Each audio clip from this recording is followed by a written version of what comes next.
We'll start up here in the front. It does have an up and down switch. It has a light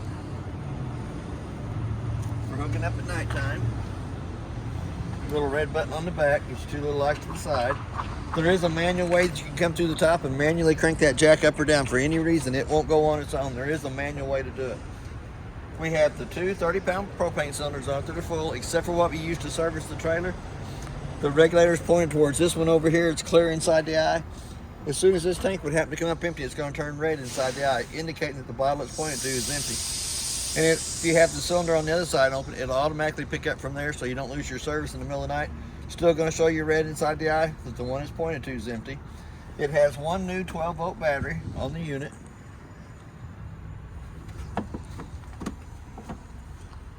The bottle cover rack has a bungee cord underneath it to go underneath the metal rack that holds it in place.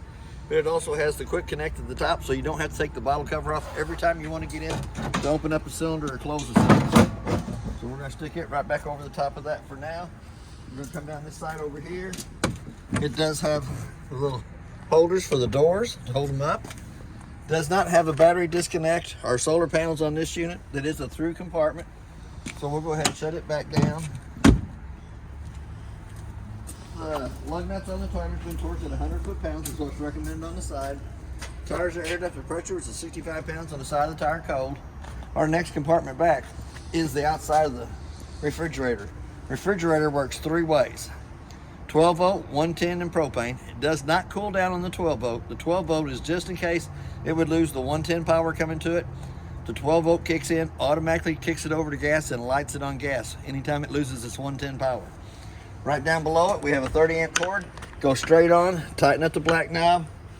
Cord's about 25 foot long. We have a satellite hookup and a cable hookup, so that if you're at a park that has cable, you can hook to their cable, and you'll have the same cable on your TVs they have at the park. It has a port spray hookup at the top, a city water connect right down below that you can hook onto with the water hose and regulator, and never have to fill the fresh tank on the opposite side of the trailer. Work right off the water pressure going to that connection. The bottom one is a black tank flush that you can hook to with a water hose and regulator to help flush out the inside of the black tank only. On our dump station, the front valve, the 2-inch valve, is your gray water, which is kitchen sink, bathroom sink, and shower. The 3-inch valve in the back is your toilet water only. We also have our two low water drain points right up behind the rear axle. The red is the hot side of the water system, the blue is the cold side of the water system. Those will be used for winterizing and dewinterizing of the unit. We're going to come to the back. It does have a spare tire on it. It's been aired to pressure, it's not been torqued on. We are going to give you a Parkland cover to go over the tire when the trailer's sold. It is prepped for a backup camera and has the backup camera on it. It has the 4 stabilizer jacks on all 4 corners that are for stabilizing the trailer only. They will not lift the trailer to level it side to side. They just stabilize it while you're walking through the center of it. Does have a porch light. Does have a hood range vent. Has the 2 little tabs underneath the vent that comes down. Allows that flapper to flap. But when you're in travel, you'll want to push that back up, clip it back into place. Does have a holder for the front door to hold the door open. We do have a 110 outlet on the outside of the unit. Outside of the furnace, it's going to suck cold air in the bottom, hot air at the top. I always suggest putting a mud dauber screen over the outside of the furnace for the simple fact the mud dauber screen is less than 20 bucks. It's $155 an hour for every hour that we have to take the furnace out to clean the mud daubers out of it. It does have a lot of heat coming out of it this morning. We got our freshwater tank fill here. Hose goes inside there, fills that. Does have a vent at the top to vent the air out. The line right below in front of the axles is where that freshwater tank will drain. We're going to come right here to the side, open this up. It is gas and electric. The electric switch is in the lower left-hand corner on the outside. The gas switch is going to be on their monitor panel on the inside. It also has a drain plug and an anode rod that goes inside of here for holding the water inside. The unit has been blowed out. It does not have antifreeze in it. The lines have been blowed out of the unit.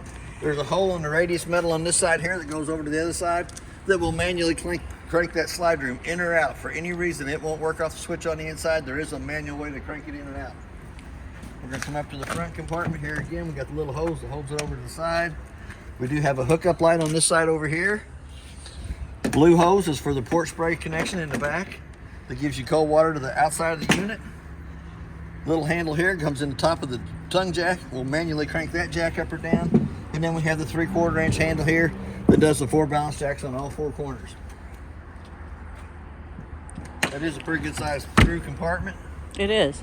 We're going to go back to the front door. We're going to open it up. Store a lot of stuff in the compartment. As we come into the unit, it does have the working fire extinguisher on the left-hand side. So we're going to come down to where it says cabin lights and turn the 2 sets of cabin lights on. There is a cap light, which is the 2 blue lights on the front of the unit. We also have the porch light, which is the amber light on the top. So we're going to come back up to the monitor panel. It shows you the battery life is fully charged. To get an accurate reading on the battery, you always want to have the 110 line unplugged and then push your battery button. Freshwater tank shows you that it's empty. Black tank shows you that it's empty. Does not have the auxiliary tank on this unit, but it does have the gray. All the tanks are empty in the unit. We're going to come right down below that. To the right hand side, the first red button is the water pump. Turns the water pump on between the freshwater tank and the faucets. Anytime that it's on, it's illuminated up. Second one is the gas side of the hot water heater. So when we turn it on, the little door side fault light's going to come on. It's going to stay on for about a minute. Once it goes off, that hot water heater will go through 3 lighting processes to light on gas. For any reason it does not light on gas, that little red light's going to come right back on. So it does have water in it, so we're going to turn it right back off. The next switch over to the right of that is the slide room that runs the slide room in and out. Slide room's already out. First black button down the bottom row is for the awning to extend the awning out. The second one is the amber porch light that's on the front of the unit. Doesn't have off-door lights.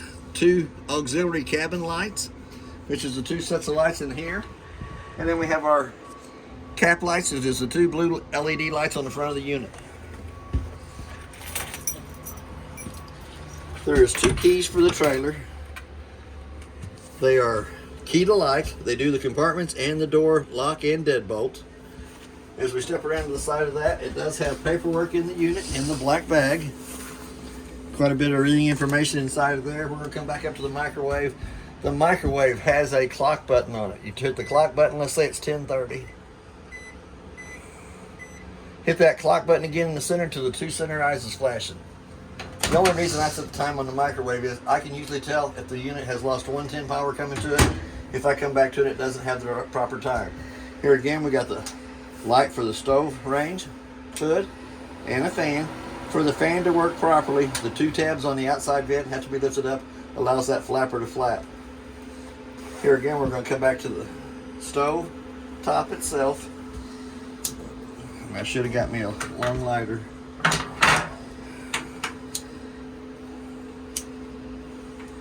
The 3 burners up on top all have to be lit by hand.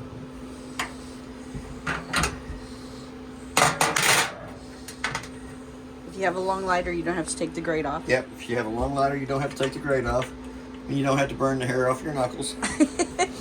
Here again, we're going to come down and light the oven. We're going to turn it to where it says pilot on. Hold down on the button.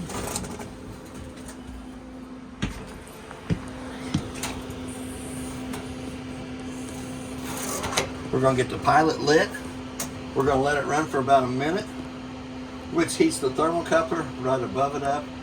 Once the thermocoupler comes up to temperature, then we can turn the oven pilot on, run it up to the temperature you want it to, presto magic, oven lights. We're going to go ahead and turn it right back off. It does have pretty good sized drawer space to the right hand side of the stove. Top of it being your spoon and fork drawer. Pretty good sized cabinet space down below.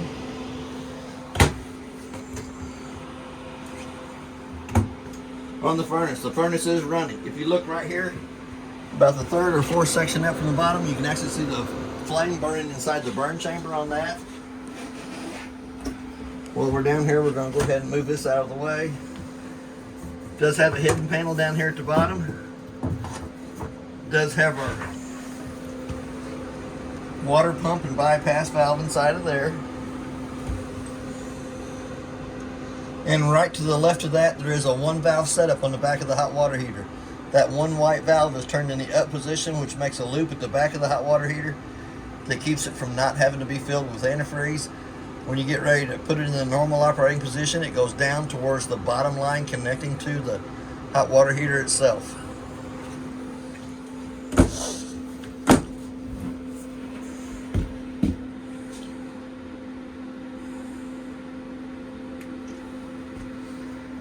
This is the monitoring system for the camera on back.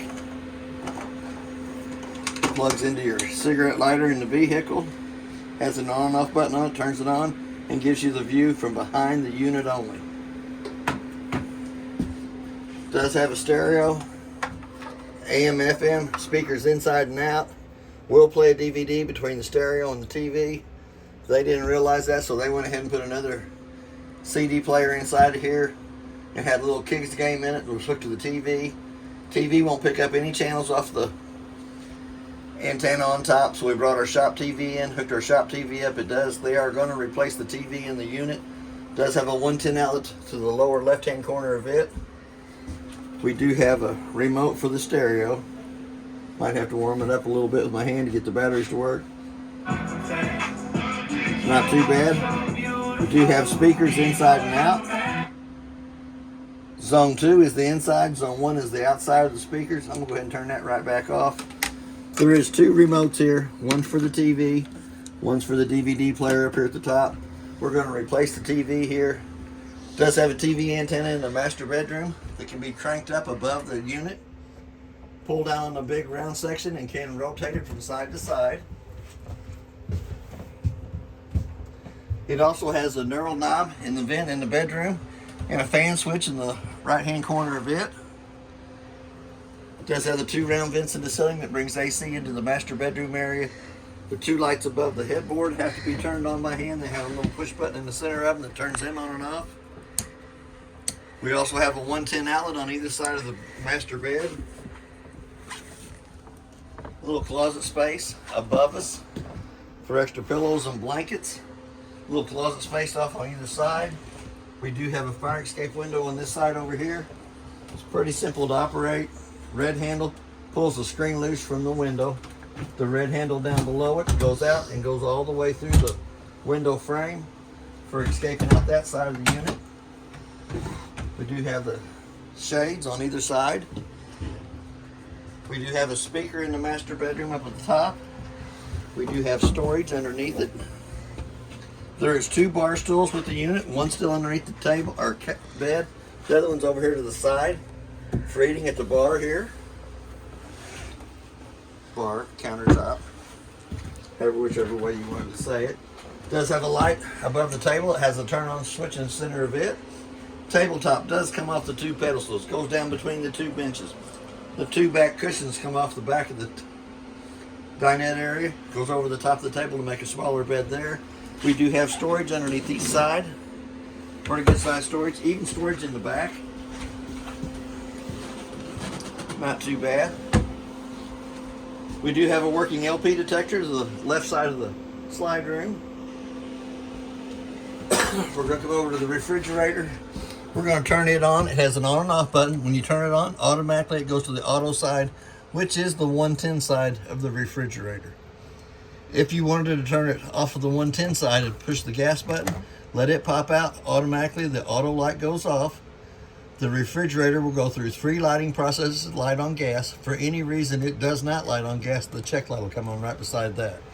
It does have a pretty good sized freezer and a refrigerator section. Nice clean. We're going to come back up to the thermostat. We're going to turn it on. It gives you your fan speed, auto, high, and low. You always run on any auto position. Push the mode button one more time, brings it down to the AC. Push the mode button one more time, brings it down to the furnace. You can dial your temperature up for the furnace setting. You'll dial your temperature down for the AC setting. And then when you turn it off, it'll go over to the off side there. The green light stays on for just about a minute, which cools the furnace down, and then it will shut off. We're going to go right back up to the top. Because it's cold today. Because it is cold today. It's trying to spit a little snow outside. As we come into the bathroom area, we're going to notice that it does have a knurl knob in the vent in the bathroom. Little black button in the left-hand corner for turning the fan on. See if I can reach that fan switch to turn it on. Light switch above us has to be turned on by hand. Does have a little night light to the right side of the toilet. We do have antifreeze in the P-traps and in the toilet of the unit after it has been blowed out. But it has a single foot flush on the right hand side that operates it. There is instructions on the back of the toilet, shows you how to use it. Excuse me, fills about halfway full, do your business, push it all the way down, fills and dumps through the bottom. We also have a shower hose in the shower. Gives you hot running water on the left hand side, cold running water on the right hand side. Does have antifreeze in the P-trap. With the sliding doors before the unit's moved, you'll want to push them together. Lock it into place with the rubber strap. Does have a little makeup light at the top. Somebody's added to the trailer. Plugs right into the 110 outlet there. We do have a little cabinet space down below. Pretty good little cabinet space there. We do have a sink stopper for the sink. I'm gonna go ahead and pull that 110 line loose there. And it does have a 2-shelf medicine cabinet right above it. Very nice. We also have a round vent in the ceiling, bringing AC into the bathroom area. And the door underneath and above the door has a little breezeway above them that lets heat into the bathroom area itself. And a pretty good pantry space off to the left hand side of that. A couple drawers that slide out. Add extra snacks. I'm all about the snacks. Me too. Then you have another closet space up here at the top. If you add more clothes than what you can put in the master bedroom. Same way down at the bottom. More drawers off on this side here. We do have a working smoke detector above us.